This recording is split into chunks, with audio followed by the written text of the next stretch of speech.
119 TV 여신 여러분 환영합니다. 저는 스포츠조선 유동현. 루키더 바스켓 이동환입니다. 네, 7월 둘째 주 KBL 룸마인 팩트 1부 순서 시작을 해보도록 하겠습니다. 자, 네. 얼굴이 좋아지셨네요. 아, 네. 본가에 가서 푹 쉬다 잘 먹고 잘 왔다는 얘기. 네, 삼겹살 먹고 제가 삼겹살 먹으면 컨디션이 급 좋아지거든요. 네, 그래서 고기 먹고 왔습니다. 예. 네. 오늘의 텐션 기대하도록 하겠습니다. 자, 네. 1부 순서 시작을 해보도록 하겠습니다. 저희가 지금 아시안컵이 있죠. 아시안컵이 네. 있기 때문에 아시안컵 정밀 분석을 하고 그리고 일부에서는 4팀 SK, KT, KGC, 현대모비스 이렇게 하고 2부에서 6개 팀 가도록 하겠습니다. 자, 댓글 우선 정책에서 댓글부터 소화를 하고 보도록 할게요. 네, 김상현님이 류 기자님 오늘 혈압 좀 많이 올라가셨을 듯합니다. 어떤 스포츠는 행동인데 KBL은 좀 많이 뒤처진 듯 하십니다. 이렇게 하시면서 그 저희가 지난주에 그 이제 어떤 징계와 관련된 어떤 행정적인 부분에 대한 네. 아쉬움 이런 것들이 꼬집었었는데 그와 관련해서 또 이런 의견 주셨습니다. 네. 그렇습니다. 그러면서 이제 김상현님께서 심판 판정 문제 계속 얘기를 하고 계시는데 뭐 외국 심판이나 AI 심판 도입은 어떻게 생각하시는가 싶습니다라고 얘기를 하셨는데 외국 심판 도입은 저는 좋다라고 생각을 하고요.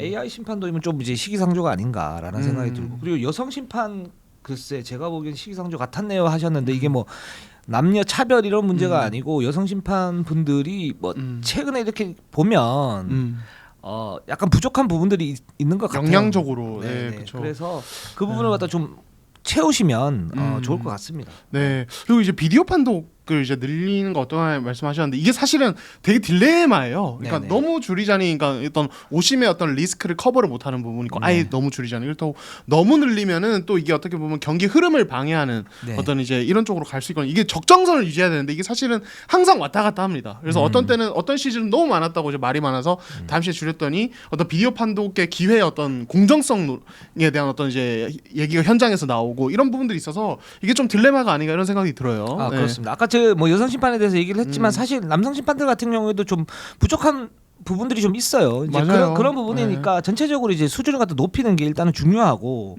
그리고 여성 심판 분들도 최선을 다하면 좋을 것 같습니다. 뭐 여러 가지 이제 얘기들이 있는데 그건 좀 디테일한 얘기니까 만약에 나중에 뭐 시간이 되면 뭐 판정 문제에 대해서는 또 얘기를 갖다 하도록 하고요. 네. 자, 이서영 씨께서 양재민 선수 일본 리그를 보니까 한국에 비해 괜찮아 보였습니다라고 하셨고 아시아 쿼터로 우리나라 선수들이 다른 나라 진출할 가능성도 궁금합니다 이렇게 얘기를 하셨는데 그럴 가능성 충분히 있죠. 충분히 있습니다. 그러니까 지금 사실 KBL의 어떤 탑급 레벨의 선수들 같은 경우는 일본행을 진짜 현실적으로 진짜 진지하게 고려하는 경우는 잘 없는데 네. 사실 당장 이제 우리 뭐 KBL 로스터에서 좀 이제 한 15인이라 치면은 10명에서 15명 사이 어떤 선수들은 사실은 FA 풀렸을 때 일본 리그 오퍼가 꽤 자주 오는 편이라고 들었어요. 그래서 네네. 고려하는 선수들도 실제로 있었다는 얘기가 많고 그래서 아마 이제 어떤 이런 뭐 일본 진출에 대한 어떤 문을 누군가 열게 되고 조금 더 이제 선수들이 좀 과감하게 좀 나가기 시작하면은 아마 이런 진출하는 모습이 실제로 좀 나오지 않을까라는 생각이 듭니다. 네, 그렇습니다. 김주희님께서 삼성 나바로는 어떻게 돼가는지 궁금합니다. 삼성 편에서 말씀을 갖다 드릴게요. 네.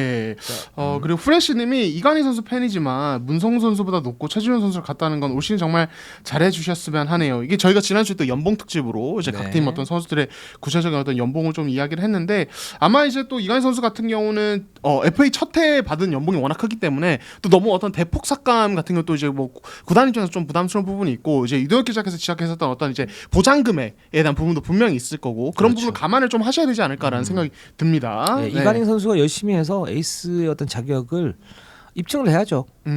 지난 시즌에 살짝 부족했던 부분이고, 근데 뭐 공수겸장인 선수이고, 그렇죠.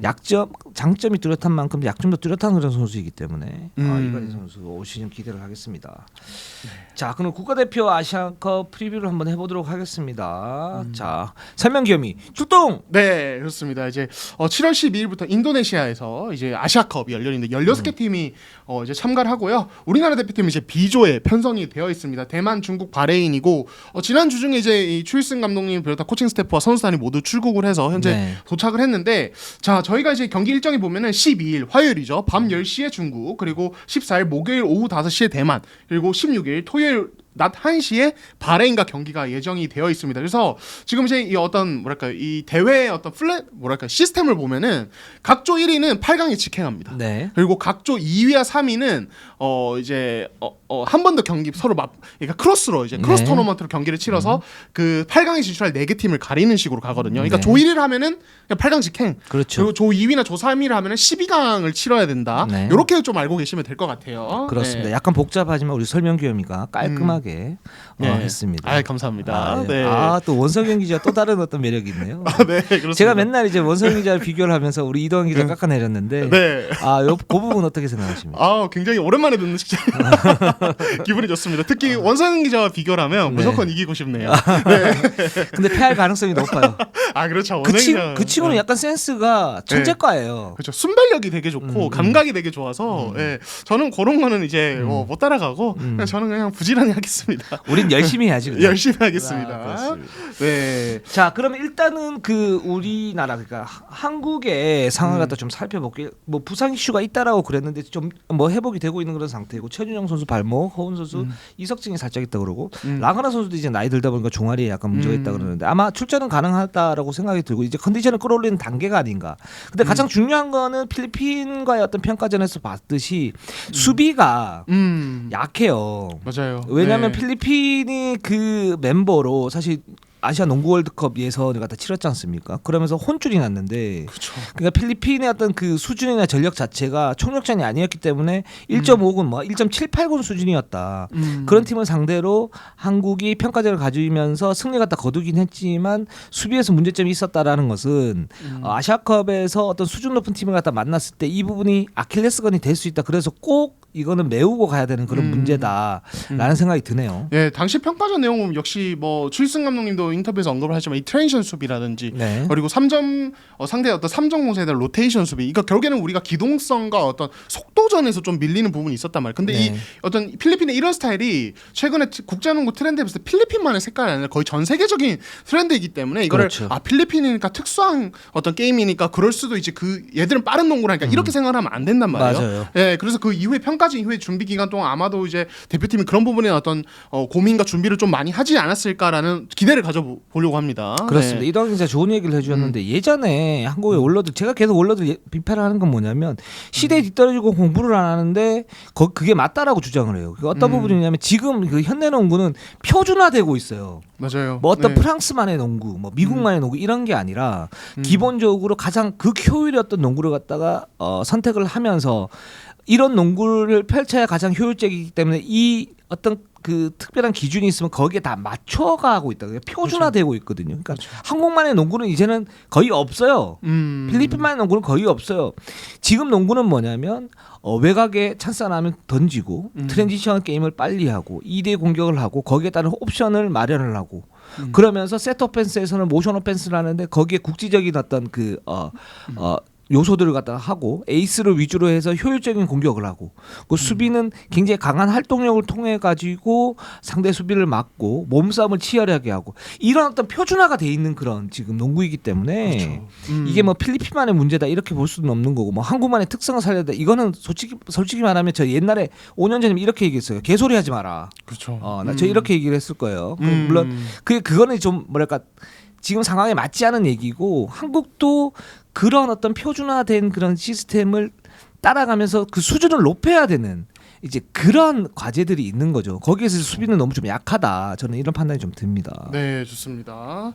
자, 지금 저희가 이제 상대 팀들 좀 전력 네. 분석을 좀 한번 해볼까요? 네. 자, 그럼 중국부터 한번 알아보도록 할게요. 네, 자 중국 같은 경우는 일단은 저희와 대결하기 전에 외부 변수가 하나 있습니다. 그렇죠. 강력한 외부 원수가 하나 있죠. 그렇습니다. 역시 이제 코로나 감염 네. 어떤 상황인데 이게 되게 말도 많고 탈도 많은데 현재 이제 5명으로 처음에 알려졌다가 지금 7명까지 늘어난 것으로 이제 확인이 되어 있고 네. 지금 이제 결국에 또 핵심적인 부분은 뭐냐면 이 중국 높이의 핵심 저우치와 이제 왕저린의 어떤 감염 여부인데 현재 알려진 바로는 저우치 같은 감염이 됐고 한국전에 못 뛸 가능성도 있다고 합니다. 그렇죠. 네. 그리고 지금 이제 감염에 걸린 선수들이 핵심 선수들이죠. 이제 저우치 그렇죠. 그리고 거아이리는 이제 중국의 어떤 명실상부한 원투펀치라고 할 수가 있고 농구 월드컵에서도 아주 좋은 역할을 했고요. 또 그 주전 포인트가 된 이제 자오즈웨이 이 선수도 지금 나오지 못할 가능성이 있고 반면에 그래서 이제 지금 지금 11일 저희가 녹화를 하고 있는데 직전까지 제가 이제 홈페이지 가서 찾아봤어요. 근데 중국은 지금 엔트리가 지금 안 나온 상태입니다. 맞아요. 아직까지. 네. 그래서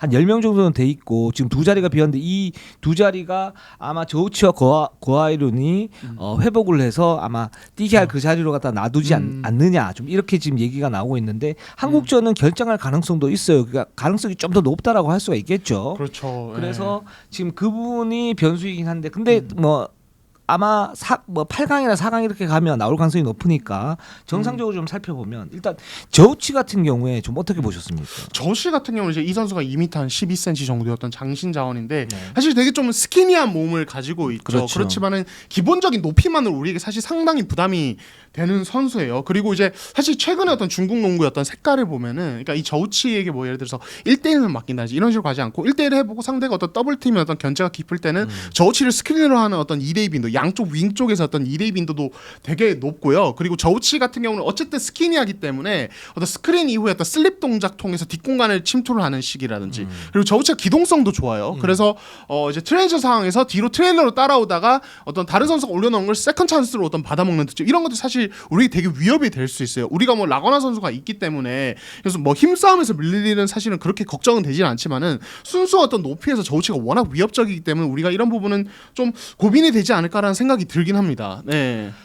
그래서 중국이 사실은 제가 이렇게 볼 때 이제 저우치는 그렇게 평가가 되고도 왕저린 같은 경우에는 사실 예전엔 그냥 정통 센터였는데 어떤 급이었냐면 한 8, 9년 전만 해도 뭐 송창무, 김봉수 선수를 저희가 무시하는 건 아니지만 그 힘은 굉장히 좋고 견실한데 공격 스킬이 별로 없는 그 왕전이 그런 스타일이었거든요. 그렇죠. 근데 지금 완전히 바뀌었어요. 이 선수가 어떻게 바뀌었냐면 2대 공격을 할 때 이 선수가 피켓 일단 팝을 하거나 하면 롤을 할 때 굉장히 좀 무서운 그래서 호주전에서 많은 득점을 갖다 올렸었죠. 그리고 고아이룬 같은 경우에도 공격형 포인트 가드인데 이 선수가 사실은 포인트 가드로 적합하냐 뭐 이런 논쟁도 있었었고 그러니까 돌파는 굉장히 좋고 자기 공격은 잘하는데 상대 그 팀원을 살려줄 수 있는 그런 농구가 안 된다라는 그런 이제 비판이 시달렸는데 지금 이 세 선수가 점점 나이를 먹으면서 한 8년 전만 해도 이 세 선수를 충분히 막을 수가 있었었거든요. 그러니까 저우치는 힘으로 밀어내면 되고 왕저린 같은 경우는 골 밑에서 버텨주기만 하면 이 선수가 할 수 있는 게 없고 고아이로는 이제 자기 그냥 아이솔레이션 공격만 그냥 잡아주면 그 한쪽으로 모은 뭐 아이스 디펜스라든가 이런 식으로 해서 한쪽으로만 몰아주면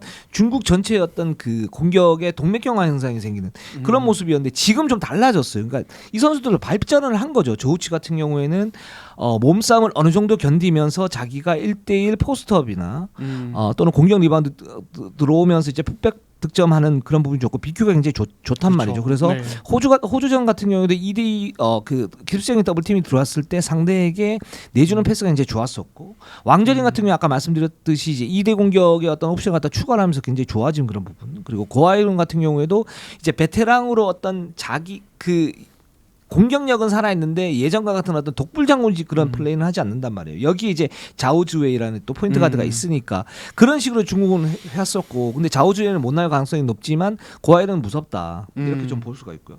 근데 예전 중국 농구가 사실 저는 이 부분에 대해서 좀 비판을 하고 싶었는데 그 또 올라야 되길라거든요. 네. 그러니까 중국이 높잖아요. 그렇죠. 기본적으로 네. 2004년 네. 2008년 이제 베이징 올림픽을 올림픽. 제가 네. 갔다 왔었는데 네.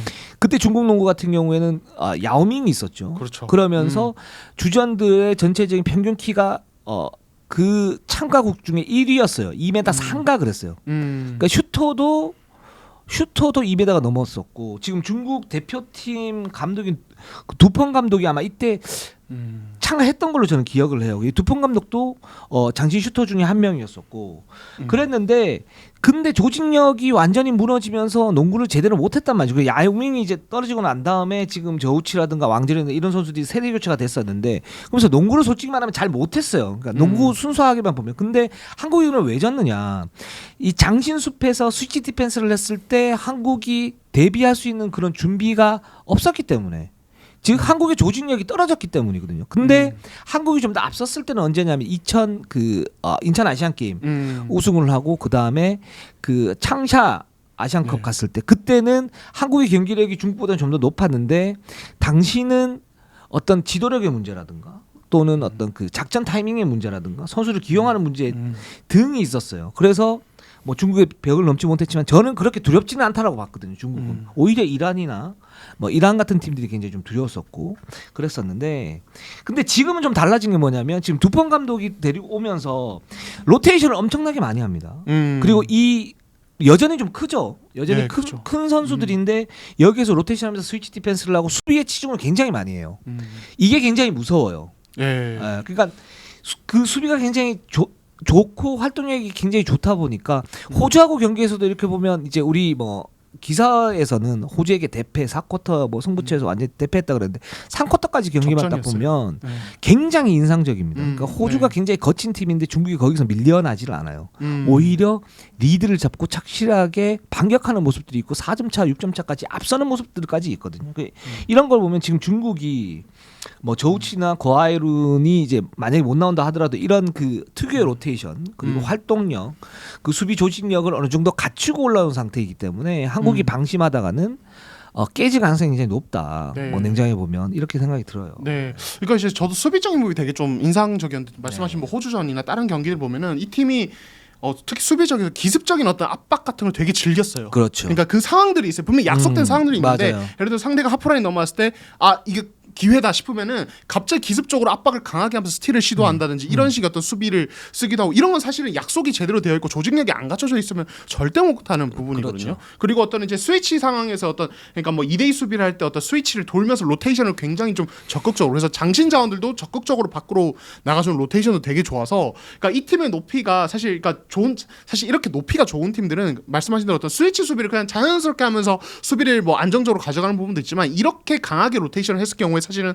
우리가 어떤 3점 컨테스트 우리 어떤 외곽슛의 어떤 상대의 컨테스트 수비에 대한 어떤 부담 때문에 사실 되게 그러니까 야투 메이드 자체가 되게 어려워지는 이런 상황도 벌어지기도 합니다. 그렇죠. 그렇기 때문에 이런 부분도 좀 감안해야 될 것 같고 사실 또 저는 보면서 좀 인상적이었던 공격적인 면에서 사실 또 이 팀이 아까 뭐 고아이론 얘기도 하셨지만은 그러니까 2대2 공격을 실시하는 어떤 지점이나 어떤 세팅 자체를 되게 좀 주도적으로 해요. 그러니까 이게 그리고 약속이 돼 있어요 지금. 네 맞아요. 약속이 예를 들어서 어떤 거면 제가 뭐 저우치 어떤 뒷공간 침투 이런 것들을 말씀드렸는데 2대1 할 때 단순하게 뭐 단조롭게 3점 라인 바로 앞에서 뭐 2대1 하는 이런 게 아니라 3점 라인과 하프라인 중간선에서 되게 높은 위치에서 의도적으로 2대1을 시도를 해서 상대 어떤 블리치 수비를 간단하게 쇼트롤로 파괴를 해버린다든지 이런 식의 어떤 전술적인 어떤 주도성도 되게 많이 돋보이더라고요. 그런 면에서 중국이 되게 그러니까 사실 2019년 농구 월드컵 때만 해도 그때도 약간 말씀하신 문제점들 그냥 그대로 유지됐어요. 그냥 단순한 농구였었거든요. 네, 되게 단순하고 선수들 어떤 BQ도 좀 떨어져 보이고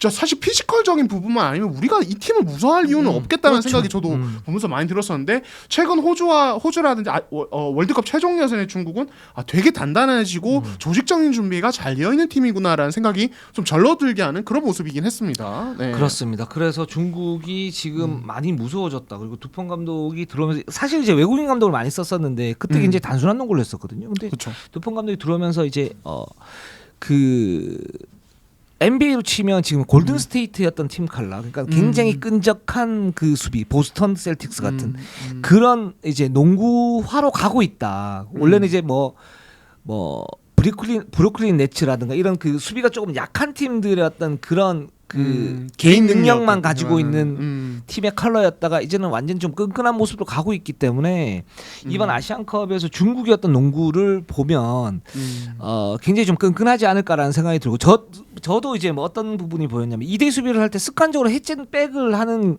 그런 이제 약속된 플레이가 있거든요. 그게 이제 기계적으로 나오느냐 안 나오느냐에 따라 가지고 저는 이제 이 팀이 조직력이 있느냐 없느냐 그 부분을 판단하는 어떤 기준 중에 하나인데 그런 부분들이 저우치나 왕절이 정확하게 하고 있어요. 그러니까 간판들이 이렇게 정확하게 한다라는 것은 그 팀의 어떤 컬러 자체가 그렇게 되고 있다라는 거니까 이 부분은 우리가 좀 배워야 되지 않을까라는 생각이 듭니다. 네, 좋습니다. 그렇습니다. 자, 그러면 이제 대만으로 한번 넘어가 보겠습니다. 예, 그렇습니다. 대만 같은 경우에는 다코스라고 할 수가 있는데 농구 월드컵 예선에서는 사실 일본과 중국에게 완패를 했어요. 근데 당시에 어떤 필리핀과 비슷하게 1군이 아니었습니다. 총력전을 하지를 않았었고 지금 대만 같은 경우에 엔트리에 들어와 있는 선수들을 이렇게 보면 윌리엄 아티노라는 선수가 있는데 2m 11의 센터입니다. 원래 30살이고 이 선수를 주축으로 해서 이제 골밑을 갖다가 좀 강화를 하는 측면들이 있고요. 그리고 1m 90 이메다 언저리 어떤 윙맨 자원들을 갖다 대거 포진을 갖다 시키면서 지금 높이에서는 어느 정도 보강이 됐어. 사실 이제 대만이 농구 월드컵에서는 가드 중심의 농구를 하고 그리고 골밑이 굉장히 약하면서 거기에서 중국과 일본에게 무너진 측면이 있는데 이번에는 대만이 이 조에서는 가장 약체이긴 하지만 그동안 이제 대만과의 경기를 갖다 했을 때 이렇게 보면 우리가 말리게 되면 뭐 한 4, 5점 차 접전 승리 뭐 이런 부분 많았지 않습니까? 그렇기 때문에 좀 다코스다 이렇게 볼 수가 있고 그러나 한국이 충분히 이길 수 있는 그런 상대이긴 하지만 방심하면 안 된다. 이렇게 좀 정리를 하고 넘어가면 될 것 같아요. 네, 좋습니다. 그래서 사실 뭐 대만 농구 스타일을 최근 이제 어떤 국가대표팀 어떤 트렌드를 보면 이 팀은 경우에는 스페이싱을 좀 중시하고 좀 이제 약간 이제 필리핀적인 색깔이 좀 있어요. 그러니까 좀 빠르고 3점을 좀 중시하고 대신에 이제 좀 압박에 좀 약하고 약간 그렇죠. 이런 부분이 있거든요. 그래서 사실 우리가 대만 같은 경우는 중국과는 다르고 우리 피지컬적으로는 우리가 우위를 점하고 가는 어떤 어느 정도 상대이기 때문에 네. 우리가 조금 더 이제 특유의 어떤 장시 포워드 라인 통해서 좀 압박을 강하게 하면 좀 실수를 좀 많이 저지를 가능성도 있는 팀이에요. 그런 부분 좀 약점입니다. 그래서 우리가 그 부분을 좀 집중적으로 활용하면 되지 않을까 이런 생각이 듭니다. 네, 그렇습니다. 바레인으로 한번 가보도록 할게요. 네. 자, 바레인 같은 경우는 사실은 이 팀은 뭐 중동 같은 경우 사실 우리가 늘 뭔가 우리가 그렇게 어렵지 않은 것들 막상 만나면 되게 까다로운 상대거든요. 바레인도 사실 좀 마찬가지로 볼 수 있겠죠. 네. 그렇습니다. 중동의 최강국은 이란이죠. 이란이고 거기 밑에 사실 레바논이 그동안 많이 우리에게 발목을 갖다 잡았었고 그다음에 요르단이라든가 뭐 이런 팀들이 굉장히 요르단, 카타르 이런 그렇죠. 팀들이 굉장히 강하다고 봤는데 지금 바레인이 조금 처져 있다가 지금 올라오고 있어요. 중동의 다코스라고 할 수 있고 농구 월드컵에서도 그런 모습들이 보였는데 일단 여기에서 에이스는 데본 드웨인 치즘이라는 이메다 3의 센터입니다. 이 선수가 이제 내외곽 공격이 가능하고 세로 수비 능력이 굉장히 좋아요. 운동 능력이 좋은데 문제는 맞아요. 순간 스피드는 좀 떨어져요. 그래서 가로 수비가 좀 안 좋아요. 그러니까 활동 자체가 안 좋다라는 얘기죠. 그렇죠. 그러면서 2대2 수비에서 보통 이제 예전 이제 브루클린의 그 센터 누구죠? 디안드레 조던. 디안드레 네. 조던과 같이 좀 떨어져서 수비를 하는 이제 그런 모습들이 있기 때문에 2대2 수비에서 어떤 압박 능력은 좀 떨어진다. 좀 이렇게 볼 수 있습니다. 이 부분이 아킬레스건이기 때문에 여기를 갖다 좀 공략을 해야 되는데 데본 드웨인 치즘 같은 경우는 골 밑에서 어떤 지배력이라든가 세로 수비 능력, 블록슛 능력이 굉장히 좋고 비교가 굉장히 좋은 선수다. 그래서 가장 한국이 경계해야 될 1순위다라고 말씀드릴 수 있을 것 같습니다. 네. 근데 저는 이제 이 데본 드웨인 치즘의 어떤 경기를 좀 체크를 했을 때는 네. 이 선수는 우리가 라거나가 두려할 상대는 아니라는 생각을 솔직히 저는 했어요. 그래서 이제 말씀 이제 뭐 잘 해주셨지만 어떤 장단점들을 봤을 때 라거나가 특유의 어떤 저돌성이나 어떤 이제 그 파워를 활용하면 이 선수는 충분히 라거나가 어느 정도 맞상대 혹은 뭐 제압까지도 가능하겠구나라는 생각이 네. 들었고, 근데 이 바레인 경기를 봤을 때 이 팀이 이제 백업 골밑을 보면은 그렇죠. 이제 모하메드 하무다랑 알리 하산이라는 선수가 있는데 좋아요. 그 중동 특유의 이 덩치들이 있어요. 그래서 네네. 이 선수들이 나오면 우리가 흔히 동네 농구 얘기하는 아저씨 농구 있죠. 그렇죠. 네, 뭔가 포워드들이 막그 네. 묵직하게 이렇게 밀어붙이면서 그냥 구겨넣는. 네. 네, 몸들이 체형이 다 정사각형이에요. 네네. 정사각형인데 힘으로 밀고 손질하고 약간 그런 네. 특유의 약간 되게 특유의 약간 우리로서 익숙하지 않은 농구를 하는데 되게 피지컬하고 상대에 되게 위협을 많이 줍니다. 게다가 네. 석점을 쏴요, 이 선수들이. 네, 맞아요. 예. 밖에서 팝아웃까지 해서 3점도 던지기 때문에 우리 입장에서는 데본 드웨인 치즘 같은 경우는 라거나와 매치업에서 충분히 우리가 뭔가 해볼 수 있는 여지가 있는데 바레인이 뭐 월드컵 예선에 이런 경기들 봐도 데본 드웨인 치즘 쪽에서 뭔가 안 풀린다 싶으면은 이 하무다와 하산을 딱 투입하는데 그때부터 경기 흐름이 확 바뀌기도 하거든요. 맞아요. 그래서 우리 입장에서는 뭔가 이 선수도 좀 요주의 대상이다. 그래서 어떤 이 포워드 라인, 빅맨 라인의 특유의 어떤 덩치 피지컬을 활용한 수비 조직력과 손질, 괴롭힘에 우리가 좀 적응을 잘 하면서 경기를 치러야 되지 않을까 이런 생각이 듭니다. 네. 그렇습니다. 외곽으로 보면 그 주전 가드가 아마드 알데라지 선수. 71입니다. 좀 작지만은 굉장히 좀 강력한 공격력을 가지고 있는데 드라이브는 굉장히 날카롭고요. 2대2 능력이 좋아요. 좋고 이제 외곽 슛 능력이 기복이 있는데 기본적으로는 3점 슛이나 아니면 미드레인지 점퍼도 괜찮은 그런 선수라고 할 수가 있고, 근데 단 이제 압박에 좀 약하기 때문에 스틸 당하는 그런 빈번도가 있고 이 부분에서 한국이 좀 공략을 해야 되지 않을까라는 생각이 들고, 아까 말씀드렸듯이 모하메드 하무다 같은 선수는 백업으로서 굉장히 좋은 선수다라고 그렇죠. 볼 수가 있고, 그래서 이 바레인이 보면 진짜 만만치 않다. 그렇죠. 지금 한국이 만약에 필리핀전과 같은 그런 경기력을 보이면 이 팀에게 질 수도 있다. 그렇죠. 라는 생각이 들고 근데 이 팀의 아킬레스건은 두 가지. 아까 말씀드렸던 치즘의 그 트랜지션이 좋지 않다는 거, 활동력이 좋지 않다는 거. 그래서 라거나는 굉장히 빠르지 않습니까? 그렇죠. 그렇게 밀고 들어가는 거 아니면 골 밑에서 우격 따짐으로 넣는 라거나가 라는 부분하고 두 번째는 그 알데라지를 중심으로 한 바레인의 어떤 가드진이 압박에 좀 약하기 때문에 이 부분에서 한국이 기술적인 수비를 가지고 간다면 흐름을 잡으면서 바레인에게 승리를 갖다 거둘 수 있다. 이 두 가지 아킬레스건을 어떻게 공략하느냐 이 부분이 굉장히 중요하다라고 할 수 있을 것 같아요. 그러니까 저희가 이번 대표팀이 이제 사실 전반적인 신장이 그래도 큰 편, 특히 윙자운부터 해서 네. 장신 포드 대거 포지션인데 저희는 그 메리트를 좀 잘 살리는 게 중요한 것 같아요. 맞습니다. 그러니까 이 팀이 이제 바레인이 백업으로 나오는 가드들이나 전체적으로 가드진의 신장이 그렇게 크진 않아요. 그렇죠. 사실은. 그래서 우리가 이제 또 포워드들이 좀 뭐 이우석도 있고 최준용도 이런 장신 자원들이 있으니까 좀 타깃으로 삼아서 좀 미스매치를 공략을 좀 잘해줘야 될 것 같고 그리고 이 팀이 또 투쓰리 지역방을 좀 즐겨 써요. 네. 되게 즐겨 쓰는데 조직력이 그렇게 좋진 않아요. 좋지 않아요. 네, 그러니까 네. 어떻게 보면 조금 약점을 메우기 위한 어떤 방편으로 쓰기 때문에 우리가 그것도 이제 좀 뭐 준비를 해서 잘 깨면은 또 좋은 어떤 경기를 할 수 있지 않을까 이런 생각도 듭니다. 근데 그 투쓰리 지역 방어가 좋지가 않은데 거기에서 이제 한국의 딜레마가 좀 생기는 게 뭐예요? 그래서 한국의 어떤 조직력이 굉장히 중요하다고 보는 게 만약에 포워드 자원을 가지고 경기를 한다. 근데 전성현이 지금 없지 않습니까? 그렇죠. 네. 그렇기 때문에 포워드 자원 중심으로 가게 되면 이제 수비 매치업은 괜찮아요. 그래서 아까 말씀하셨던 이제 뭐 바레인의 백업 센터를 이런 맡기는 좀 용이한데 대신에 투쓰리 지역 방향에서 결정을 지어줄 어떤 석점 슈터가 부족한 그런 상황이기 때문에 그렇게 되면 다시 허웅이나 허운을 투입을 하거나 아니면 그 슈터 자원의 어떤 가드 자원을 갖다 투입을 했을 때는 또 수비에서 미스매치가 생기거든요. 이런 그렇죠. 딜레마가 있는데 이걸 어떻게 잘 조절하느냐 이거 굉장히 중요할 것 같고 출승 감독이 거기에 대해서 충분히 지금 고려를 하고 게임을 하지 않을까라는 생각이 듭니다. 네, 좋습니다. 자, 네. 그러면 대표팀은 이 정도로 하고요. 그래서 게임을 보면 굉장히 재밌을 것 같아요. 특히 한국 중국전, 그리고 한국 바레인전 굉장히 좀 기대가 됩니다. 네. 얼마나 한국이 조직력을 갖추고 왔는지 좀 시험대에 들어서게 되겠죠. 네, 좋습니다.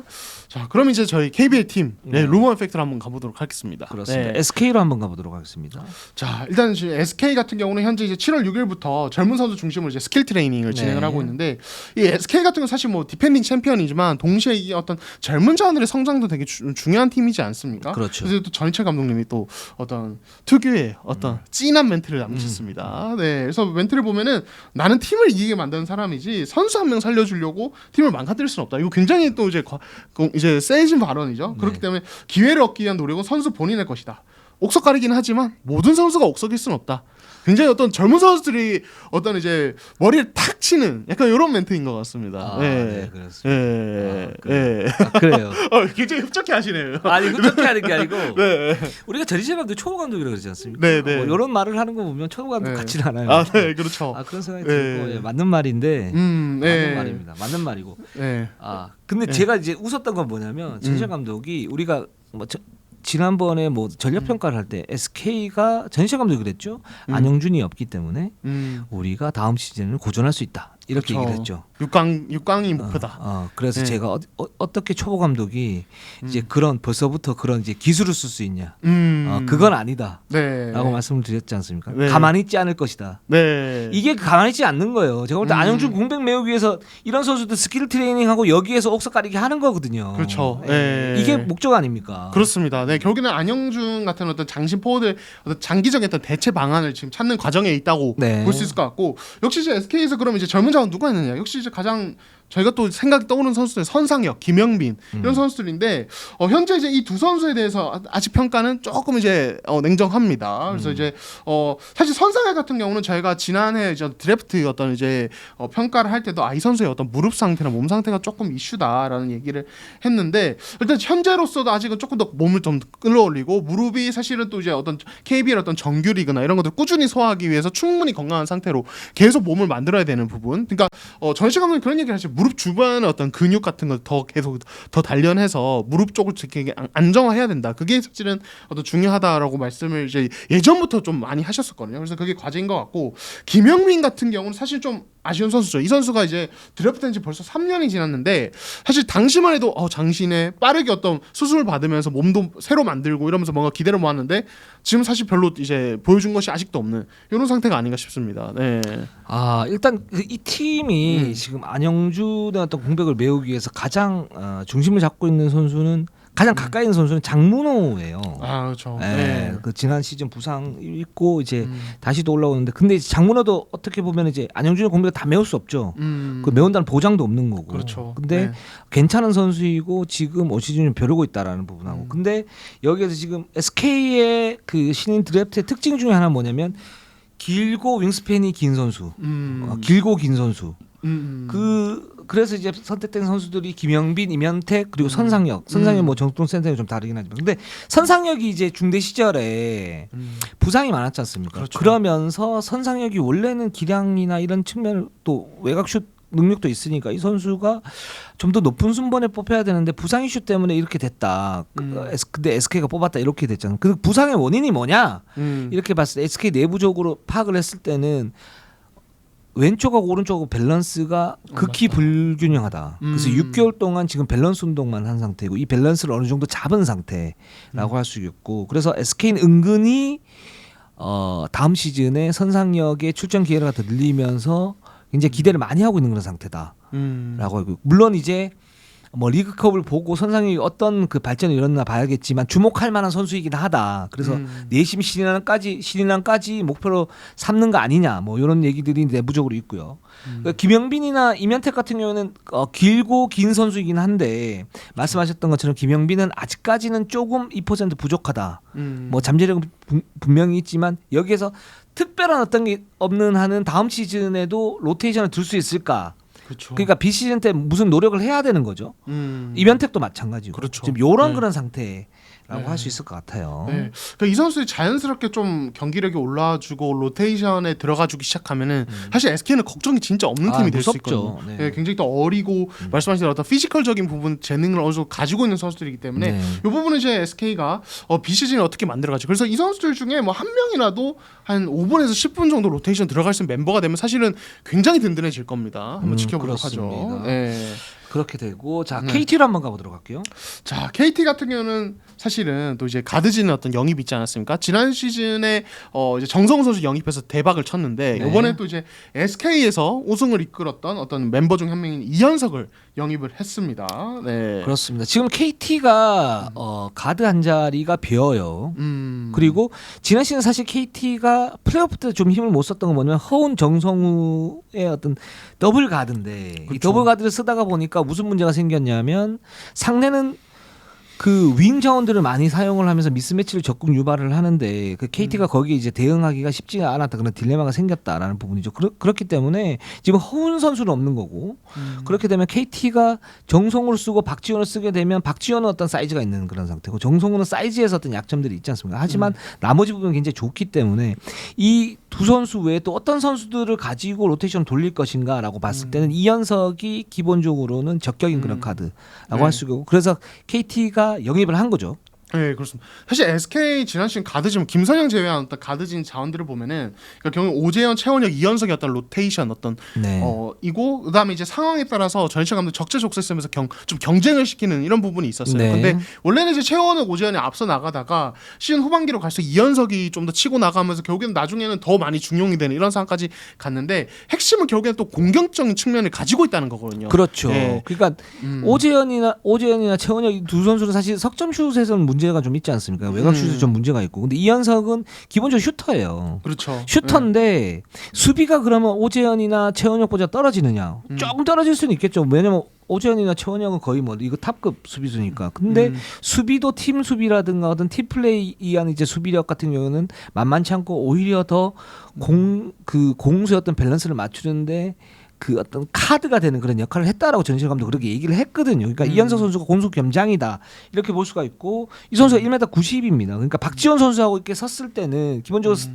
스위치도 되고 상대 윗면도 어느 정도 이제 커버가 되는 그런 상태라고 할 수가 있고 또 이 선수가 FA로 풀린 뒤에 SK에서 좀 더 좋은 조건을 갖다 제시했지만 KT로 온 이유 자신의 존재감을 좀 더 알리기 위해서죠. 그러니까 SK에서는 지금 김선영도 있고 오재현도 있고 전혁도 있기 때문에 이현석이 뛸 수 있는 어떤 시간이나 이런 부분이 극적인 어떤 효과가 없는 상황에서는 많지가 않아요. 근데 KT에서는 지금 호흡 선수 빠져 있기 때문에 그리고 나머지 한두 자리가 지금 비어 있는 상태거든요. 이현석이 주전으로 올라갈 수도 있는 그런 상태이다. 그래서 게다가 KT는 외곽의 어떤 높이 때문에 문제점이 좀 있었었다.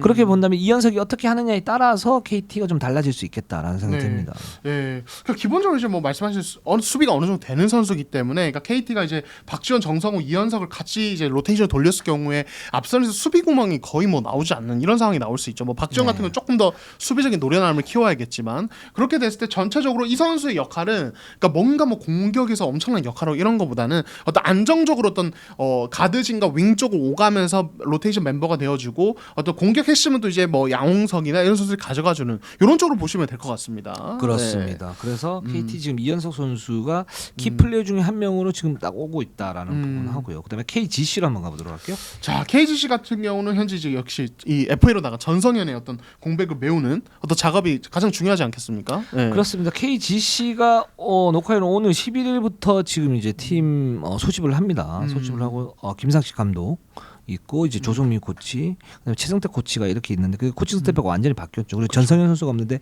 가장 중요한 건 이제 전성현 공백을 어떻게 메울 것인가 이게 가장 중요하지 않습니까? 네, 그렇습니다. 결국에는 이제 가장 먼저 뭐 이제 언급이 될 수 있는 역시 배병준입니다. 그 자리는 왜냐하면 이 선수가 사실 전성현 선수가 상무에 가 있는 동안에 이 선수가 이제 김승희 감독에 의해서 어느 정도 조련이 되고 기용이 되면서 그 슈터 역할을 이미 잘해줬던 경험이 있거든요. 그렇기 때문에 KGC가 전성현이 나간 상황에서 이 선수를 영입한 것도 사실은 그런 부분과 맥락이 좀 맞다 해서 그러니까 전성현의 빈자리를 역할적으로 굉장히 좀 잘 메울 수 있는 바로 이제 직접적인 어떤 카드라고 볼 수 있고 여기에 이제 공격의 핵심은 아무래도 이제 변준영, 박지훈 어떤 투가드 쪽이 될 것 같아요. 네, 그렇습니다. 그러니까 메울 수 있는 방법은 두 가지가 있죠. 첫 번째는 그 자리에 거기 그 포지션의 선수를 그대로 가는 거. 그러니까 그게 배병준이고 두 번째는 그 자리에 그 선수의 공백을 메울 수 있는 어떤 적합한 카드가 없으면 시스템을 바꾸는 거 투가드로.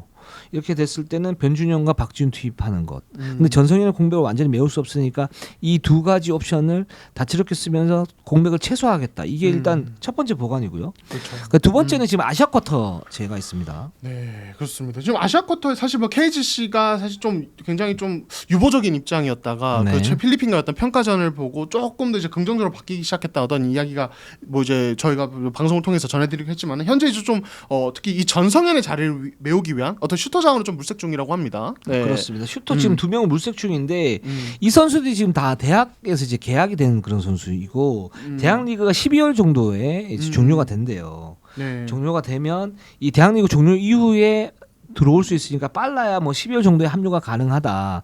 그렇게 됐을 경우에 이 그 아시안 쿼터로 인해 가지고 오는 선수가 전성현의 어떤 공백을 메울 수 있으면 KGC 입장에서는 땡큐인 거죠. 네, 그렇습니다. 근데 아직까지는 좀 이제 현재 진행형이다 이렇게 볼 수 있을 것 같습니다. 네. 그러니까 이게 필리핀 리그 특성이 있어요. 좀 이제 말씀하시는 어떤 이제 우리가 제도상 지금 프로랑 계약이 안 된 선수나 대학에 다니고 있는 선수를 영입하는 걸로 이제 어느 정도 되어 있기 때문에 이 부분에서 어떤 일정적인 부분을 맞춰야 되는 부분이 있거든요. 그래서 네. 우리가 제도상으로 또 이제 9월에서 12월 사이에 또 추가적으로 들어올 수 있는 선수들이 있기 때문에 4라운드까지 어떤 이제 필리핀 아시아컵 선수의 어떤 등록이 가능하게 지금 KBL이 이제 규정으로 삼아놨습니다. 그렇습니다. 네, 그렇기 때문에 그 기간 내에 KGC 같은 경우도 어떤 슈터 자원을 추가 영입할 수 있는 가능성이 있다. 그래서 시즌 중에 어떤 합류 가능성이 있다. 이렇게 알아주시면 될 것 같아요. 네. 그렇습니다. 그리고 뭐 이렇게 1옵션, 2옵션을 가지고 전성현 공격을 메우더라도 기본적인 공격은 좀 더 쉐어를 해야 된다.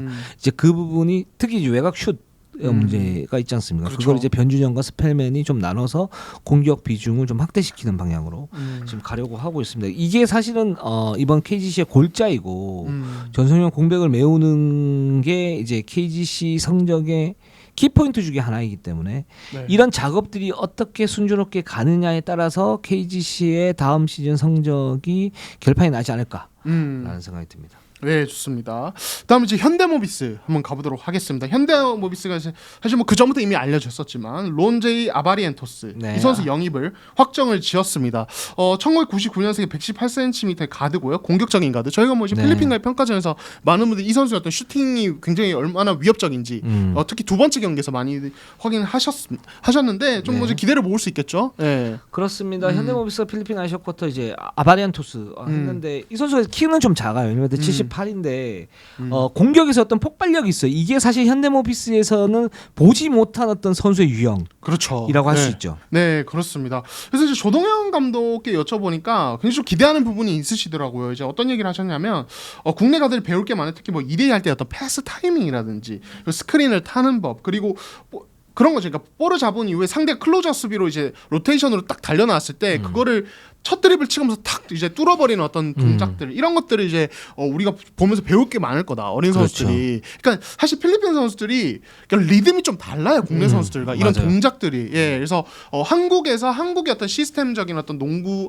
안에서 잘한 선수들이 어떤 이런 드리블 돌파나 어떤 2대2 게임에서 리듬과 필리핀 선수들이 가지고 있는 리듬은 좀 다르거든요. 그래서 어떻게 보면 같이 운동을 하고 같이 훈련을 하면서 또 참고할 수 있는 부분도 있을 거고 그런 면에서 어떤 기술적인 성장도 함께 도모할 수 있는. 또 이 선수는 마침 이제 99년생, 예, 99주입니다. 예, 네. 조동현 감독이 그런 걸로 엮는 건 좀 무리다 이렇게 말씀을 하시긴 하시더라고요. 예, 그런 것보다는 그래도 농구를 좀 잘 배웠으면 좋겠다 이렇게 말씀하셨습니다. 그럼 바꿔요. 예, 굿땡주로. 굿땡지요. 네, 한번 건의를 한번 해볼까요, 조동현? 아니요. 네. 농담한 거잖아. 네네네. 알겠습니다. 그래서 이런 부분 사실 뭐 좋은 선수 함께 뛴다는 건 뭐 이제 실제 경기에서 어떤 좋은 전력 구축할 수 있는 거지만 같이 뛰면서 이제 서로 이제 시너지 효과, 서로 참고할 수 있는 부분이 생기는 것도 되게 좋은 부분이 아니겠습니까? 그래서 네. 현대모비스가 이 가드진에서 아바리엔토스를 영입한 것은 그런 의미가 좀 있지 않나 이런 생각이 듭니다. 네. 아바리엔토스가 사실은 이제 메인 볼 핸들러가 될 수도 있어요. 현대모비스는 가드가 그동안에 워낙 좀 약했었고 지금 서명진이나 김동준 같은 경우에도 성장을 하고 있는데 여기에서 이 선수들이 완전히 메인 볼 핸들링을 하면서 경기를 장악하는 스타일은 아니잖아요. 그쵸. 뭐 네. 압박에도 좀 약하고 이렇기 때문에 아바리엔토스가 그 좋은 게 뭐냐면 슈터로서도 폭발적이기도 하지만 또 뭐 2대2 타이밍이나 이런 부분이 굉장히 좋기 때문에 그 현대모비스의 높이는 굉장히 좋은 팀이니까 그 높이 자원들을 갖다 잘 살려줄 수도 있을 것이다. 이걸 어떻게 결합을 시키느냐 이게 현대모비스의 다음 시즌 과제이자 성적의 어떤 키포인트라 할 수 있고 이게 성공을 한다 그러면 현대모비스는 쭉 올라가겠죠. 그렇죠. 네, 그렇습니다. 네, 그리고 이제 또 하나 중요한 게 역시 이제 외국 선수 영입인데 네. 현재 이제 현대모비스가 어떤 타입의 1옵션 외국 선수를 보고 있냐를 네. 봤을 때 좀 이제 그래도 공격력이 되는 득점이 되는 선수를 보고 있다고 합니다. 그래서 조던 감독께서 포스터 미드레인지 득점할 수 있고 더블팀 유발도 되는. 그러니까 이런 얘기를 하셨어요. 그러니까 외국 선수 타입을 둘로 나누면 공격에서 직접 자기가 알아서 득점을 할 수 있는 선수와 국내 선수가 2대2로 도와줬을 때 그걸로 이제 받아먹는 스타일의 선수 이렇게 두 가지로 분류할 수 있는데 우리는 좀 전자를 원한다. 네, 그래서 뭔가 도움을 받기보다는 직접 어떤 더블팀 유발을 통해서 전체적인 좀 시너지 효과를 만들어줬으면 좋겠고 서머리그도 그런 선수들을 좀 보기 위해서 간다 이렇게 말씀을 하셨습니다. 네, 그러니까 그게 이제 득점도 되고 수비도 되면 좋죠. 그렇죠. 좋은데 그러니까 득점이 되는 선수가 사실 수비가 안 되는 경우가 많잖아요. 지금 금액이 제한적이기 때문에. 그렇죠. 뭐 예를 들어서 지난 시즌 폭망한 한국가스공사 누굽니까? 니콜슨 있지 않습니까? 그래서 이거를 잘 이제 물론 이제 그런 식으로 얘기를 하지 않았겠죠 조동현 감독이. 그러니까 잘 이렇게 조화를 해서 득점에 강점이 있으면서 수비는 어느 정도 되는 그러면서 팀 수비가 되는 이런 선수가 좋다 그러는 될 텐데. 근데 과연 그런 선수가 많이 있겠냐? 뭐 이렇게 봤을 때는 잘 뽑아야죠. 그렇죠. 잘 한번 뽑아봅시다. 네. 뭐 되면 좋은데 안 그러면 저는 그냥 수비형 센터. 네. 현대모비스는 그 그렇죠. 활동력 좋게 하고 트랜지션 강하게 하고 아바리엔토스가 넣으면 되잖아요. 그렇죠. 서명진도 슛도 좋고 네. 함준 있잖아요. 그렇죠. 네. 이우석도 있고. 그렇죠. 이게 밸런스 잘 맞추는 게 되게 중요할 것 같아요. 수비적인 면에서 만약에 구멍이 너무 크면은 니콜스처럼 역효과가 발생하니까요. 네. 그렇습니다. 자, 오늘 방송은 여기까지 하도록 하겠습니다. 우리는 항상 최선을 다하겠습니다. 네이버 유튜브 구독 좋아요 알람 감사합니다.